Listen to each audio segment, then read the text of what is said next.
Hello friends, आज हम BSc fourth same organic chemistry की हम रिएक्शन 11 पे आए थे। तो स्टार्ट करते हैं। पर्किन रिएक्शन में क्या होता है देखते हैं। Closely related to the aldol condensation the Perkin reaction. जो पर्किन रिएक्शन है बिल्कुल मतलब क्लोजली रिलेटेड है किससे, एल्डोल कंडेंसेशन से, जिसके अंदर क्या होता है which involve the addition of the acid anhydride. इसके अंदर हम एसिड अनहाइड्राइड जोड़ते हैं किसके साथ, एरोमेटिक एल्डिहाइड के साथ, इन the presence of the base के प्रेजेंस में। जो बेस कॉमनली यूज़ होता है वो कौन सा होता है, sodium salt of the carboxylic acid. Carboxylic acid का सोडियम सॉल्ट होता है, ठीक है। From which the anhydride is derived, जहाँ से हम अनहाइड्राइड क्या करते हैं, ड्राइव करते हैं। Additional compound initially form ultimate give an, जो एडिशनल कंपाउंड होता है जो हमारा बनता है इसके बाद, जो फॉर्म्ड होता है इनिशियली, वो क्या हो जाता है अल्टीमेटली येल्ड, मतलब अल्टीमेटली हमें क्या दे देता है, अल्फ़ा बीटा अनसेचुरेटेड एसिड दे देता है। कैसे होता है देखो, बेंजल्डिहाइड ले लिया हमने, एसिटिक अनहाइड्रेट ले लिया, कार्बोक्सिलिक एसिड है किसका, सोल्ट है, सोडियम सोल्ट का, जो कि हमें ट्रांजिशन स्टेट में जो भी हमारा इनिशियली फॉर्म्ड प्रोडक्ट आएगा वो क्या हो जाएगा, हमें अल्टीमेटली अपने आप ही हमें क्या दे देगा, अल्फ़ा बीटा अनसेचुरेटेड एसिड। इसमें क्या दिया हुआ है, बेंजासिटिक एनहाइड्राइड, जो कि किसके अंदर रिएक्ट किया है, CH3CO Na 450 डिग्री टेम्परेचर हमने लिया हुआ है। जो हमारा प्रोडक्ट बना है उसके अंदर हमने क्या माइनस करा है, CH3COH, और जो हमारा अल्फ़ा बीटा अनसेचुरेटेड एसिड है उसका नेम क्या है, सिनेमिक एसिड, ठीक है। ये देखो बॉक्स में क्या लिखा हुआ है, only aromatic aldehyde are used in Perkin reaction. सिर्फ एरोमेटिक मतलब रिंग स्ट्रक्चर वाले एल्डिहाइड यूज़ होते हैं पर्किन रिएक्शन में, क्योंकि इनके पास अल्फ़ा हाइड्रोजन नहीं होता, ठीक है। जिन एल्डिहाइड पे अल्फ़ा हाइड्रोजन होता है वो क्या होते हैं, वो खुद ही बेस की प्रेजेंस में सेल्फ कंडेंसेशन कर जाते हैं, ठीक है। इसका मैकेनिज्म देखते हैं। देखो जब बेंजल्डिहाइड जो एरोमेटिक एल्डिहाइड है इस पे तो अल्फ़ा हाइड्रोजन है ही नहीं है, तो बेस अल्फ़ा हाइड्रोजन कहाँ से लेगा, एसिटिक अनहाइड्रेट से ही लेगा। तो इसके अंदर क्या करेगा, जो बेस है CH3CO नेगेटिव पार्ट बेस की तरह रिएक्ट करेगा। जो ये बेस है वो जो अल्फ़ा हाइड्रोजन है वो कहाँ से लेगा, एसिटिक अनहाइड्रेट से, ठीक है, वहीं से लिया हुआ है। तो हमारा वो क्या बना देगा फिर रिवर्सिबल रिएक्शन में कार्बन कैटायन बना देगा, ठीक है। प्लस में CH3COH निकल रहा है। अब ये कार्बोकैटायन किस पे रिएक्ट करेगा, C डबल बॉन्ड O, ठीक है ना, कार्बोनाइल कार्बन पे रिएक्ट करेगा किसके, बेंजल्डिहाइड के, ठीक है ना। एल्डिहाइड या फिर हम कीटोन कोई सा भी लिए, उसके कार्बोनाइल कार्बन पे हमारा ये कार्बन एनायन अटैक करेगा, ठीक है। देखो अटैक किया हुआ है, एरो दिखाया हुआ है, और ऑक्सीजन पे जाते हुए इलेक्ट्रॉन दिखाए हुए हैं, ठीक है। तो अब देखो C5 बॉन्ड नहीं बना सकता अगर कार्बन कैटायन उस पर अटैक करेगा, ठीक है, जिसके कारण जो डबल बॉन्ड O है वो अपने बॉन्ड इलेक्ट्रॉन, जो पाई इलेक्ट्रॉन है वो अपने पास अट्रैक्ट करके नेगेटिव साइन ले लेगा, ठीक है। देखो O पे नेगेटिव चार्ज आया हुआ है। उसके बाद इसकी प्रोटोनेशन होगी, H पॉजिटिव इस पे जुड़ेगा, ठीक है ना। तो H पॉजिटिव किस पे जाएगा, नेगेटिव पे, तो O नेगेटिव पे जाएगा तो वो OH बना लेगा। तो फिर उसके बाद क्या होगा, OH बन चुका है तो वाटर निकलेगा, कैसे, OH निकल जाएगा। OH निकल जाएगा तो सेंटर वाले कार्बन पे कितने बॉन्ड रह जाएंगे, 3 बॉन्ड रह जाएंगे। और साइड वाला देखो कार्बन जो कि C के बाद है, सेंटर वाले कार्बन के राइट हैंड साइड है, CH2 जो है उसका एक H आएगा। उसका अगर एक H जाएगा तो मतलब उस कार्बन के भी क्या रह जाएंगे, 3 बॉन्ड रह जाएंगे। इसलिए C और राइट वाले C पे जो हमारा कार्बन होगा वो क्या हो जाएगा, डबल बॉन्ड बना के बैलेंस हो जाएगा और H2O निकाल देगा, ठीक है। वही बैलेंस हुआ है, देखो C6H5CH डबल बॉन्ड CH3, ठीक है ना। उसके बाद इसके अंदर होती है हाइड्रेशन, मतलब इसके अंदर वाटर ऐड होता है। वाटर मॉलिक्यूल ऐड होने के बाद हम पे क्या हो जाता है, वाटर जो है ब्रेक होता है H पॉजिटिव में और OH नेगेटिव में। तो जब हम इस कंपाउंड को, पीछे वाले कंपाउंड को C6H5CH double bond CHCOOO CH3 को जब ब्रेक करते हैं तो क्या निकलता है, जो H पॉजिटिव है वो नेगेटिव वाले पार्ट के पास जाएगा और OH नेगेटिव जो है वो पॉजिटिव पार्ट के पास जाएगा, ठीक है। तो देखते हैं इसके अंदर पॉजिटिव और नेगेटिव पार्ट कौन सा होता है। जो ये है, सॉरी, जो ये वाला है इसके मतलब लेफ्ट हैंड साइड, मतलब ये वाला जो पार्ट है वो क्या हो जाएगा, नेगेटिव हो जाएगा, और ये वाला पॉजिटिव, जिसके कारण इस वाले पार्ट के साथ तो एच हो जाएगा जो कि बना हुआ है, एच लगा हुआ है ना, ये वहीं से लगा है, और इस वाले जो नीचे वाला पार्ट है इसके साथ ओ एच लगेगा, तो ओ एच लगा हुआ है। ठीक है, नेक्स्ट देखते हैं Knoevenagel reaction. This is another reaction closely related to the aldol condensation. ये भी एल्डोल कंडेंसेशन से रिलेटेड है। It involve the condensation between an aldehyde और कीटोन के बीच में होती है, और किस कीटोन या फिर हम एल्डिहाइड लेते हैं और उसके साथ कौन सा एक और एक्टिव ग्रुप लेते हैं, हम मिथिलीन ग्रुप लेते हैं। मिथिलीन ग्रुप कोई सा भी हो सकता है, मेलोनिक एसिड या मेलोनिक एस्टर हो सकता है। ठीक है ना, जो ब्रैकेट में लिखे हुए हैं in the presence of the base, base के प्रेजेंस में, which is usually an amine, जो कि बेस हमारा यूजली क्या होता है, एमाइन होता है, पैराडीन होता है या पाइपराइडीन होता है। ठीक है ना, रिएक्शन दिखाई हुई है एल्डिहाइड या फिर ketone active methylene group compound लेते हैं हम। ठीक है ना, बेस के प्रेजेंस में रिएक्ट करके हम पे क्या आ जाता है, एच जो सी डबल बॉन्ड ओ का जो डबल बॉन्ड ओ है और CH2 का जो H2 है वो वाटर निकाल लेते हैं। ठीक है, और उसके बाद वो खुद ज्वाइन हो जाते हैं। नेक्स्ट देखते हैं, इसके अंदर देखो रिएक्शन दिखाई हुई है, मेलोनिक एसिड लेके दिखाया हुआ है और पायरेटिन बेस में, और जब पायरेटिन के साथ रिएक्ट करके जो आंसर आता है, प्रोडक्ट आता है हमारा, वो प्रोडक्ट क्या डीकार्बोजिलेट होके मतलब हीट के साथ जब रिएक्ट कराएंगे तो हमें क्या देगा, अल्फ़ा बीटा अनसैचुरेटेड एस्टर देगा। ठीक है, मतलब अनसैचुरेटेड मतलब इसके अंदर डबल बॉन्ड आ जाएगा। इसके अंदर क्या आया हुआ है, क्रोटोनिक एसिड बना हुआ है। ठीक है ना, और प्लस में CO2 निकली हुई है। ठीक है, इसके मैकेनिज्म देखते हैं। The base remove a proton from the active methylene compound. जो एक्टिव मिथिलीन कंपाउंड था उसमें से जो बेस है वो क्या करेगा, H पॉजिटिव। ये बिल्कुल पीछे वाली रिएक्शन के सेम है, बस इसके अंदर जो लास्ट का पिछले वाली में बेस में पिछले वाली रिएक्शन में क्या था, एक H2O ऐड हो रहा था ना लास्ट में, बिल्कुल देखो ये H2 आ रहा था ना इस वाली रिएक्शन में, देखो H पॉजिटिव आता था, फिर माइनस H2O, फिर H2O। इसके अंदर सिर्फ H पॉजिटिव होगा, माइनस H2O होगा, बस H2O नहीं होगा, मतलब इसके अंदर कहाँ स्टॉप हो जाएगी रिएक्शन हमारी, माइनस H2O पे। ठीक है, वही होगी। देखो क्या हुआ, पहले तो बेस जो है वो एक्टिव मिथिलीन कंपाउंड से क्या निकालेगा, H पॉजिटिव निकालेगा। ठीक है, H पॉजिटिव निकालने के कारण हमारा कार्बन एनायन बन जाएगा, और वो कार्बन एनायन किस पे रिएक्ट करेगा, एल्डिहाइड या फिर कीटोन के कार्बन पे अटैक करेगा। ठीक है, फिर उसके बाद O नेगेटिव बन जाएगा। उसके बाद हम प्रोटोनेशन करेंगे जिससे कि O नेगेटिव से H पॉजिटिव जुड़ के OH बना लेगा, उसमें से हम वाटर निकालेंगे।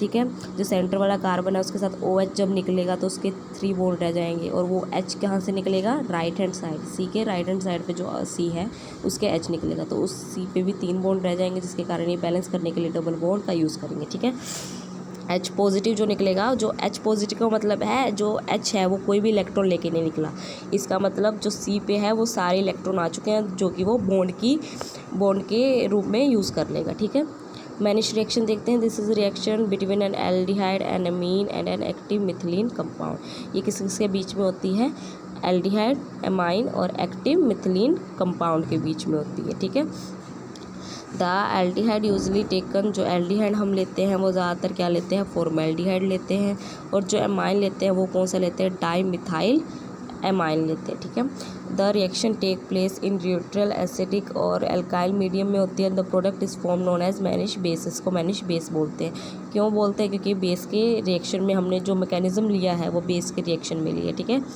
मैकेनिज्म इसकी कई टाइप की हो सकती है, लेकिन जो हमने ली है वो किसके प्रेजेंस में हो रही है, बेस के प्रेजेंस में। ठीक है, तो इसकी मैकेनिज्म देखते हैं कैसे हुई है। देखो पहले तो इनोलाइजेबल हमने कीटोन किसके साथ, एल्डिहाइड, HCHO हमारा क्या है, एल्डिहाइड है, कौन सा, फॉर्मेल्डिहाइड, जो हम एल्डिहाइड लेते हैं। ठीक है, और CH3 2NH ये क्या है हमारा, एमाइन, जो कि हम कॉमनली क्या लेते हैं, डाईमिथाइल एमाइन। डाईमिथाइल एमाइन है, ये फॉर्मेल्डिहाइड है। और इनोलाइजेबल कीटोन जो हमारा क्या है, ये मिथिलीन कंपाउंड है, एक्टिव मिथिलीन कंपाउंड है। ठीक है, ये कैसे मैकेनिज्म होती है, देखो, to start with formaldehyde react with the amine. इसके अंदर क्या होता है, जो फॉर्मेल्डिहाइड होता है HCHO जो होता है वो किसके साथ रिएक्ट करता है, एमाइन के साथ। एमाइन के साथ रिएक्ट करने के बाद वो क्या बनाता है, इमीनियम सोल्ट बनाता है। तो सबसे पहले इमीनियम सोल्ट देखते कैसे बनता है।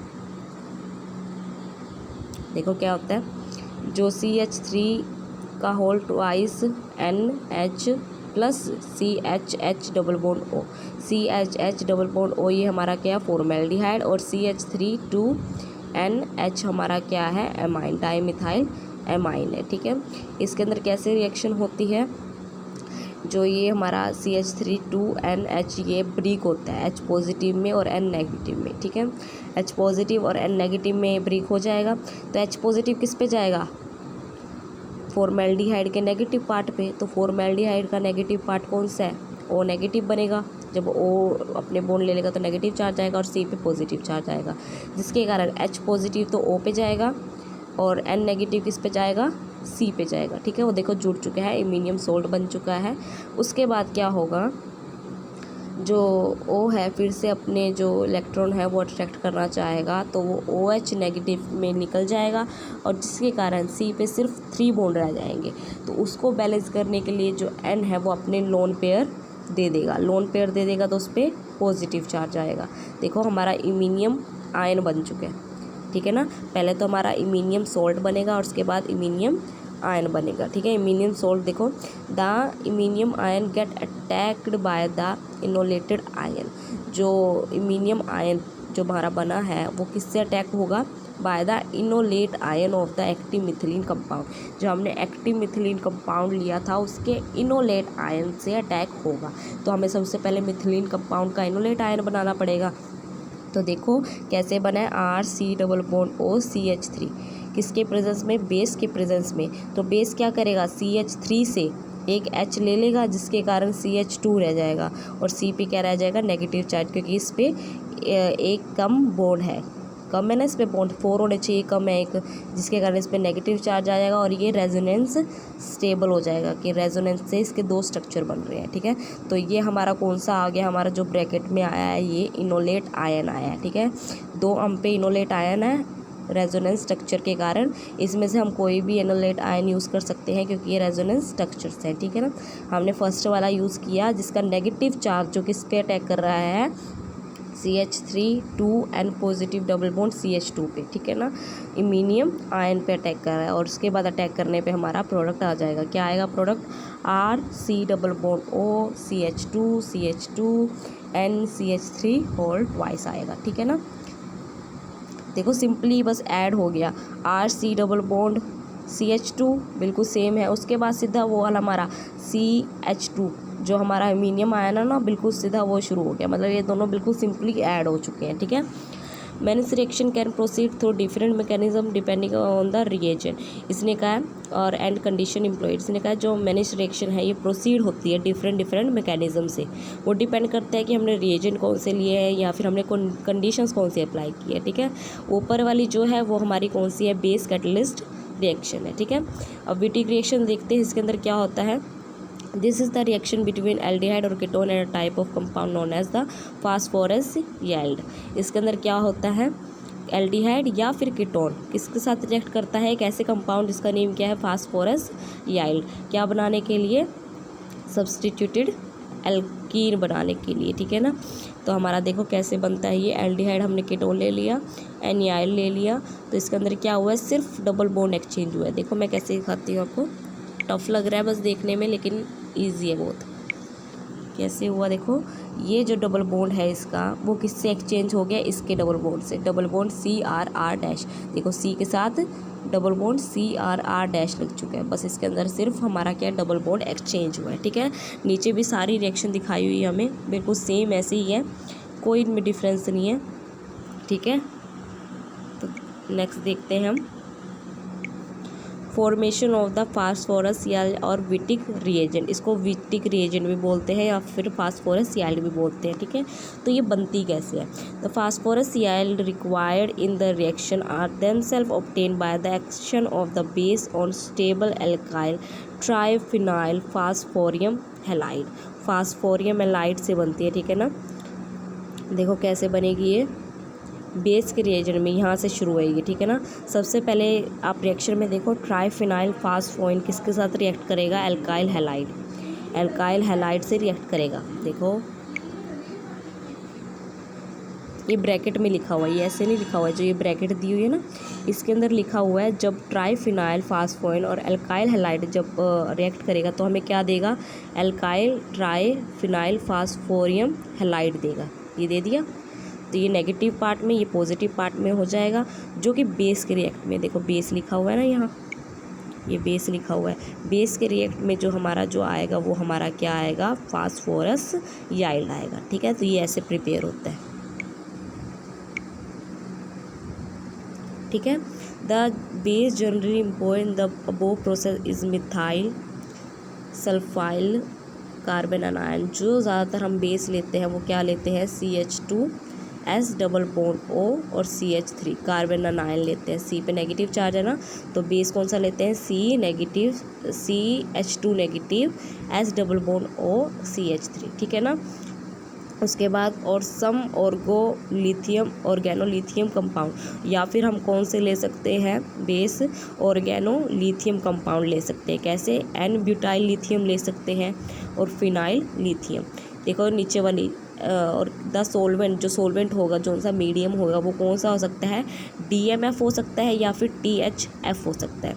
ठीक है, नीचे वाली रिएक्शन में देखो क्या लिया हुआ है,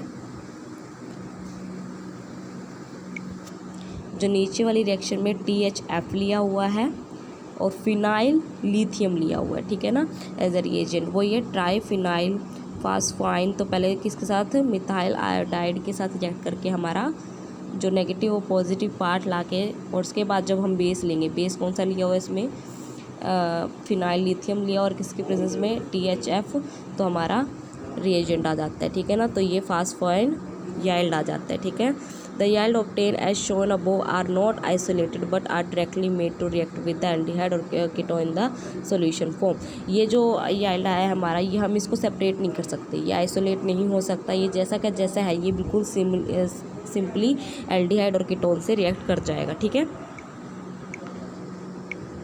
मैकेनिज्म देखते हैं क्या होता है। The phosphorus ylide are resonance hybrid होता है, ये रेजोनेंस होता है इसके अंदर of the following contributing structure. कौन कौन से कॉन्ट्रीब्यूटिंग स्ट्रक्चर होते हैं, देखो फर्स्ट ये एरो डाले हुए ना दोनों साइड, तो ये हमारे 2 रेजोनेंस स्ट्रक्चर हो गए। Due to negative charge on the carbon, carbon पे नेगेटिव चार्ज होने के कारण the ylide exhibit carbon anion character, जिसके कारण इस पर कौन सा करैक्टर आ जाएगा, कार्बन एनायन करैक्टर आ जाएगा। And initiate the nucleophile attack on carbonyl carbon, जिसके कारण ये कार्बन एनायन करैक्टर किस पे अटैक करेगा, कार्बोनाइल कार्बन पे। किसके, कार्बोनाइल कार्बन पे, एल्डिहाइड या फिर कीटोन के। सब में यही तो हो रहा है, पिछली सभी रिएक्शन में ये हो रहा है कि कार्बन एनायन है जो है कार्बोनाइल कार्बन पे अटैक कर रहा है। किसके, कार्बोनाइल कार्बन पे, एल्डिहाइड या फिर कीटोन।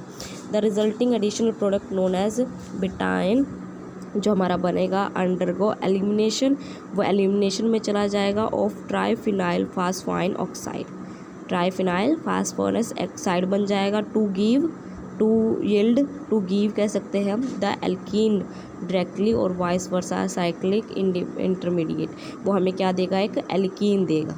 ठीक है ना, 4 चीज़ें दी हुई है, बेटाइन दिया हुआ, उसके बाद क्या बनेगा, वो एलिमिनेट होके ट्राइफिनाइल फास्फाइन ऑक्साइड बनाएगा और जिसके बाद वो क्या बनाएगा, डायरेक्टली हमारा एल्कीन बनाएगा। ठीक है, the carbonyl carbon as well as the ylide use in the Wittig reaction are में carry Wittig reaction may carry stable substituent, therefore the reaction can be used for preparing wide variety of the compound containing। इसके अंदर देखो C double bond C है, जिसके कारण हम कई सारी रिएक्शन करवा सकते हैं जिसके अंदर C डबल बॉन्ड C होता है। ठीक है ना, नेक्स्ट देखो halogenation of the enolisable aldehyde and ketone, ये सिलेबस में इंक्लूड नहीं है तो आपको करने की जरूरत नहीं है। ठीक है, नेक्स्ट देखते हैं 15 बेस प्रोमोटेड हेलोजनेशन क्या होता है, बेस प्रोमोटेड हेलोजनेशन, इसको बेस क्यों कहा गया है आगे भी देखेंगे। ठीक है, in the presence of the stable base, stable base कौन कौन से base, OH negative ion and the CH3CO negative ion, जो ये है base, 1 or more alpha hydrogen of the carbonyl carbon get replaced, जो ये बेस हैं वो क्या करते हैं, 1 और मोर अल्फा हाइड्रोजन होते हैं जो कार्बोनाइल कार्बन के, वो रिप्लेस हो जाते हैं by corresponding number of halogen atom, वो हेलोजन नंबर से रिप्लेस होते रहते हैं। मतलब जब तक H3 मतलब अल्फ़ा हाइड्रोजन रहेंगे तब तक ये रिएक्शन चलती रहेगी, जब अल्फ़ा हाइड्रोजन ख़त्म हो जाएंगे तब ये रिएक्शन ख़त्म हो जाएगा। और अल्फ़ा हाइड्रोजन किससे रिप्लेस होते हैं, हैलाइड से रिप्लेस होते हैं। ठीक है, देखो हमने एसीटोन ले लिया, कीटोन लिया हुआ है, प्लस Br2 लिया हुआ है in the presence of the base OH negative, जिसके कारण हम पे क्या बन गया CH3 C double bond O CH2Br plus H2O निकाल लिया, CH3 का एक H ले लिया जिससे कि H2O बन गया और एक Br बाहर आ गया। ठीक है ना, एक Br तो कीटोन से जुड़ गया, एक ब्रोमाइड क्या बाहर रह गया, और एक CH3 था उसका अल्फा हाइड्रोजन किससे रिप्लेस हो गया, Br से, और वो H किससे जुड़ गया, OH से, जो कि वाटर बना दिया। ठीक है ना, आपको पता चल रहा है ना, CH3 है जो उसका अल्फा हाइड्रोजन, तो अल्फा हाइड्रोजन C पे कितने होंगे, 3 अल्फा हाइड्रोजन है, C डबल बॉन्ड O देखें कीटोन पे अल्फा हाइड्रोजन कितने 6 है, लेकिन हमें 6 के 6 रिप्लेस करने तो क्या होगा, सबसे पहले तो एक करेंगे CH3 H3 है तो एक H चला जाएगा, उसकी जगह एक Br लग जाएगा, जो एक H गया वो किसके साथ ज्वाइन हो जाएगा, OH के साथ, जो कि वाटर बना लेगा, और एक Br रह गया है जो कि अलग निकल जाएगा। ठीक है, नेक्स्ट हम नेक्स्ट वीडियो में करेंगे। Thank you friends.